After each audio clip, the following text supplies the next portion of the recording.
Bent's Woodworking is sponsored by Harvey. To find out more about their woodworking tools and equipment, visit their website by clicking the link down in the video description. Hey everybody, I'm Jason Bent. Welcome back to the channel. And in today's video, I'm going to be walking you through step by step of the process that I go through to break down sheet goods for, say, something like a cabinet project. The purpose of this video is not to highlight the specific tools. It is more to show you the process and why I'm going through the process the way that I am to ensure that I get crazy accurate panels. So let's go ahead and jump right into it. So I break down all of my sheet goods here at the assembly table. And while the assembly table is comprised of MFTs and they're designed to be cut into, I prefer not to do that. I actually prefer to use one of these. This is just, I believe this is a 1-inch thick insulation panel, which you can get at any home store. They do not cost that much. I've had this for over a year and a half, and it's still working very well. Now, for this demonstration, I'm not going to bring an entire 4x8 sheet of plywood up here. It's really unnecessary. Instead, what I'm going to do is just take a piece of scrap that I have, and what I'm going to do is basically cut this down into two separate panels to kind of just show you the process. And this is going to work really well for me because I still have the factory edge along here, and that's important in the first step. Now, before we get into any of the cuts, what I want to do is bring you in for a quick illustration of the process that you are about to watch in this video. All right, so let's pretend that this right here is a sheet of plywood, okay? And I need to get a bunch of cabinet sides, tops, bottoms, whatever it is, whatever the measurements are. At this point, it's irrelevant. So what I like to do is I like to lay out my cuts, right? So let's say, that I want to have 12-inch deep cabinets. This is just an example. So I would cut like this all the way down. I would cut like this all the way down. And I would cut like this all the way down. This back panel, sure, it may not be exactly 12 inches depending on the size of the cabinet, but that's irrelevant at this point. The thing I'm trying to illustrate is how I would go about breaking down this sheet to get started. So let's say that this right here is the factory edge. All right, so the very first step that I want to do is remove this factory edge. And the way that I'm going to do that is with a track saw. So what happens is I cut this off, right? And now I have a perfectly clean straight line right here. This line now becomes my reference edge. Now, the squareness of these ends at this point, here and here, they do not matter. It means nothing. The only thing that matters right now is this perfectly clean edge that I just cut. So this is going to be the edge that I use to measure or use parallel guides or whatever method you choose to mark that line at whatever distance it is. Then I'm going to use my track saw or a circular saw with a guide or even your table saw if you want to break it down, but that's not what we're showing in this video. And I'm going to make my measurements and I'm going to cut. Now, this, we need to remember, is the reference edge. On this next piece, this is again the reference edge. Then when we make another cut, this is the reference edge, always referencing the same edge. If this line right here isn't perfectly parallel to one another, it does not matter at this point. I think that's where people get really confused. So I'm going to cut my reference edge, make my first cut, second cut. So what I want you to realize is that I'm doing all of my rip cuts first. Once I have all of my rip cuts done, then I know I can use that reference edge to start doing all my cross cuts, which I'll show you here in a minute. A common trap that people fall into and that I fell into, and a lot of this goes into layout of a piece of plywood. So again, we have our sheet, and what people have a tendency to do is they're like, okay, so I need this part right here to be long strips, and then this part right here, I need it to be like this, and then this part right here I need to be cut, and then this part right here is just going to be dead space, and then this right here is like that, and then this right here, right? It's super confusing, and while you still can do your rip cuts, there's better ways to maximize it, and something that you can use is something called Cutlist Optimizer. And I'll leave a link to it down in the video description. It's I believe it's free. You can pay if you need to, but it'll just allow you to have more files open or whatever. Anyways, it's a free software. It's really, really good, super helpful. You can plug in your measurements and it'll give you really good cut lists. So what I'm trying to prove right here is don't worry about any of the cross cuts at this point. All right, now, so getting into the rip cuts, What I'm going to do is I'm going to take my track, and all I want to do is I want to cut off enough material so I have material on both sides of the blade just because it helps the dust collection. So in this case, let's go with something easy. We'll say with 5 or 6 millimeters. And that's where I'm going to use one of these pocket rules. You can just butt it right up against the edge of the material. Bring that down. I like to come down here to the other end. Make sure that's good. Double check down here. Usually you'll have to adjust it just a little bit. And we're good to go. All right, so my first edge is cut. And now I have a nice clean reference surface to do the measurements for the next cut. And once we have that reference edge, we can go ahead and we can mark. A couple of obvious ways that you can do this. You can use a measuring tape. If I'm just doing one cut, sometimes I don't necessarily want to break out other tools to do that. So you can just measure and mark. But let's say you have multiple pieces to do. That's where something like this comes in very handy, and what I like to use are some parallel guides. And these are the TSO ones. They work really, really well. These are the short ones because typically I'm cutting things that are under 20 inches in the first place, so I don't have all of this extra stuff hanging out. But you just put it on there, use your reference off of that reference edge, and we're gonna go ahead and make the next cut. Before I make that cut, for this example, I'm doing 12 inches wide, right? With the understanding that I actually want my finished width, we'll just say to be 11 3/4.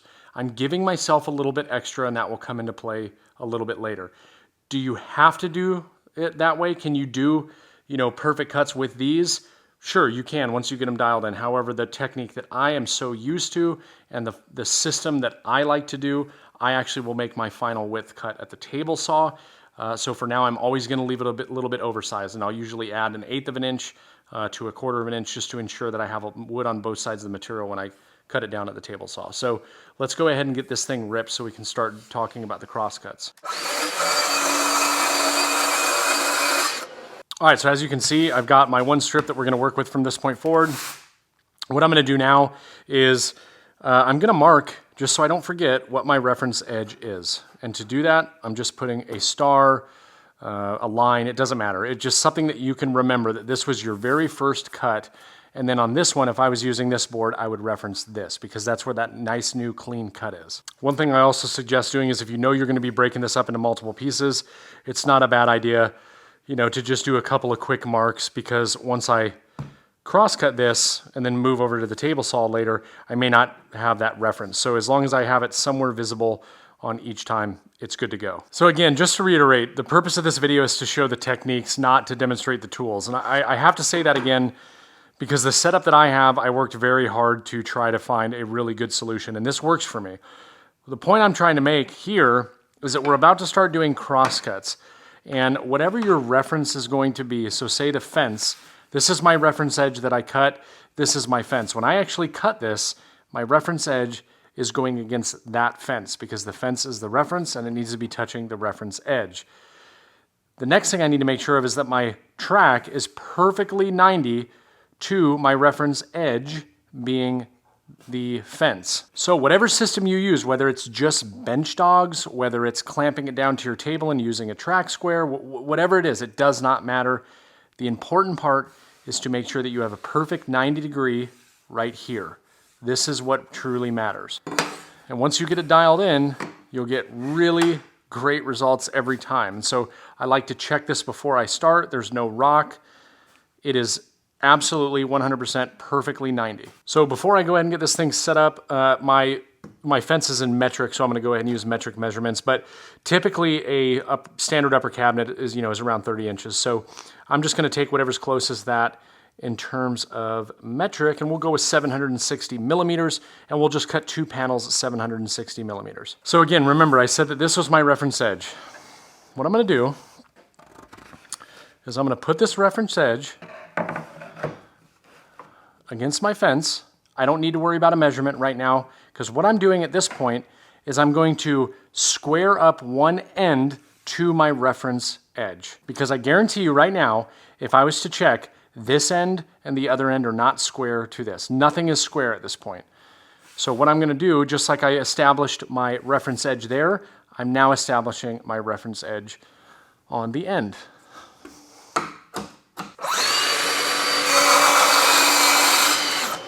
And now I can do a quick check and see that this edge right here is perfectly 90 to that. So now that clean cut edge becomes my reference. So what I like to do is, what did I say, 760? I'm already pretty much there from the last project, so we'll just go 760. None of the measurements for this video really matter or mean anything.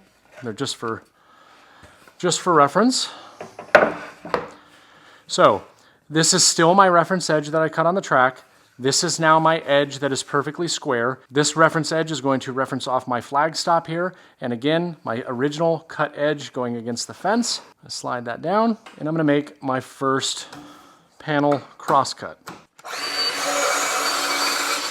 First one's done. Get my next one in. Make sure everything's good to go. And that is the last cut that I will make in this demonstration with the track saw. And now we'll discuss the next step. So I've got my two pieces.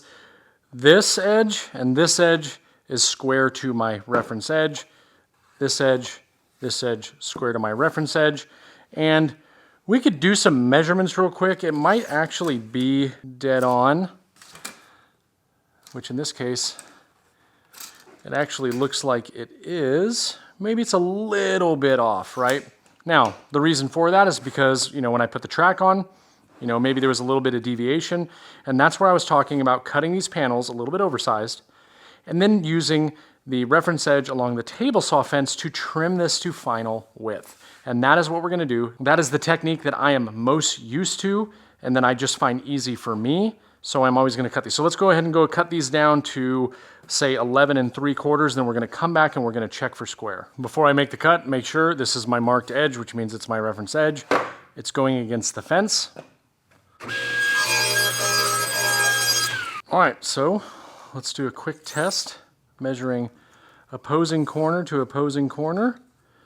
And we'll get really fancy and we'll go down to the millimeter. So we got 815, and we've got 815. Perfectly square panel. And I mentioned I was measuring corner to corner, and for those of you that don't know, that's a very quick way to check to see if something is square. And I'm talking about opposing corner to opposing corner. So I know that most people know that, but I know that not everybody does, so I thought that would be something to share. If you get your measurements exactly the same, then you have a perfectly square panel. So truly, I believe what the key to ensuring that you get really nice quality square cuts is always having a reference edge and remembering what edge that is. The edges on the plywood that come from the factory are not great. They're not square. They don't have to be square. So you need to establish those edges. So to recap the process that I take, establish a clean edge, and then make my subsequent rip cuts. I always rip everything first. Once I've ripped everything and I know what all of my reference edges are, then I go into doing the cross cuts. And before I make my first actual cross cut, I always establish one end as my reference using the original reference ripped edge. I like to finish everything off with one final cut at the table saw. Very fast process. Like I said before, it is not absolutely necessary. However, it is what works for me, and I just showed you just how effective it can be. And inevitably, I know that I'm going to get some people that watch this video and they think that they can't do that because they don't have the setup that I have. It does not matter. It does not matter. If you can cut a straight line and remember what your reference faces were and make sure that you're establishing a good 90-degree cut to that reference edge, it doesn't matter. You can use so many other things, so don't think that you can't do it because you don't have this setup. That's gonna do it for this video. If you found it helpful, do me a favor, subscribe, hit the like button, share it, do all that great stuff, and let me know in the comments section down below. If there's something that you think I missed, or there's something like this that you'd like to see in the future, please leave it in the comments. If you wanna find out more about me and what I'm doing, head over to BENTSWOODWORKING.com and you can find out all of my social media platforms, as well as some articles and some merchandise and some other things. Until next time, everybody, get out in the shop, try something new, and I'll see you in the next video. Thanks.